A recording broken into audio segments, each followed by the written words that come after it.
ಭಾರತದಲ್ಲಿ ದೊಡ್ಡ ಬಜೆಟ್ನಲ್ಲಿ ರಾಮಾಯಣ ಸಿನಿಮಾ ಮೂಡಿ ಬರ್ತಾ ಇದೆ. ಇತ್ತೀಚೆಗಷ್ಟೇ ಈ ಸಿನಿಮಾದ ಫಸ್ಟ್ ಗ್ಲಿಮ್ಸ್ ಬಿಡುಗಡೆ ಆಯಿತು.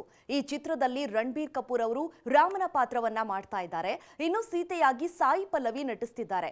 ಇನ್ನು ರಾಮನ ಪಾತ್ರಕ್ಕೆ ರಣಬೀರ್ ಕಪೂರ್ ಅವರನ್ನ ಆಯ್ಕೆ ಮಾಡಿದಾಗಲೇ ಕೆಲವರು ತಕರಾರು ತೆಗೆದಿದ್ರು. ರಣಬೀರ್ ಕಪೂರ್ ಅವರ ರಿಯಲ್ ಲೈಫ್ ವ್ಯಕ್ತಿತ್ವಕ್ಕೆ ಹೋಲಿಸಿ ಈ ಟೀಕೆಗಳು ಬರ್ತಾ ಇವೆ. ಗೋಮಾಂಸ ತಿನ್ನುವ ರಣಬೀರ್ ಕಪೂರ್ ರಾಮನ ಪಾತ್ರ ಮಾಡೋದು ಎಷ್ಟು ಸೂಕ್ತ? ಈ ಮೊದಲು ಮಾಧ್ಯಮವೊಂದಕ್ಕೆ ನೀಡಿದ ಸಂದರ್ಶನದಲ್ಲಿ ರಣಬೀರ್ ಕಪೂರ್ ಅವರು ಈ ಬಗ್ಗೆ ಮಾತನಾಡಿದ್ರು. ತಮಗೆ ಗೋಮಾಂಸ ತುಂಬಾ ಇಷ್ಟ ಅಂತ ಅವರು ಹೇಳಿದ್ರು. ಗೋಮಾಂಸ ತಿನ್ನುವ ನಟನಿಗೆ ರಾಮನ ಪಾತ್ರ ಮಾಡಿಸೋದು ಎಷ್ಟು ಸರಿ? ಬಾಲಿವುಡ್ ಮಂದಿಗೆ ಏನಾಗಿದೆ? ಇದು ಸಾಕಷ್ಟು ಭಾರತೀಯರಿಗೆ ಒಪ್ಪಿಗೆ ಆಗೋದಿಲ್ಲ ಅನ್ನುವಂಥ ಚರ್ಚೆ ಶುರುವಾಗಿದೆ. ಈ ಹಿಂದೆ ನಟಿ ಕಂಗನಾ ರನೌತ್ ಇದಕ್ಕೆ ವಿರೋಧ ವ್ಯಕ್ತಪಡಿಸಿದ್ರು. ಇನ್ನು ಗಾಯಕಿ ಚಿನ್ಮಯಿ ಶ್ರೀಪಾದ್ ಅವರು ರಣಬೀರ್ ಕಪೂರ್ ಪರವಾಗಿ ಪೋಸ್ಟ್ ಮಾಡಿದ್ದಾರೆ. ದೇವರ ಹೆಸರನ್ನ ಬಳಸಿಕೊಳ್ಳುವ ಒಬ್ಬ ಬಾಬಾಜಿ ಅತ್ಯಾಚಾರಿ ಆಗಬಹುದು ಹಾಗೂ ಆತ ಆಗಾಗ ಪೆರೋಲ್ ಪಡೆಯಬಹುದು.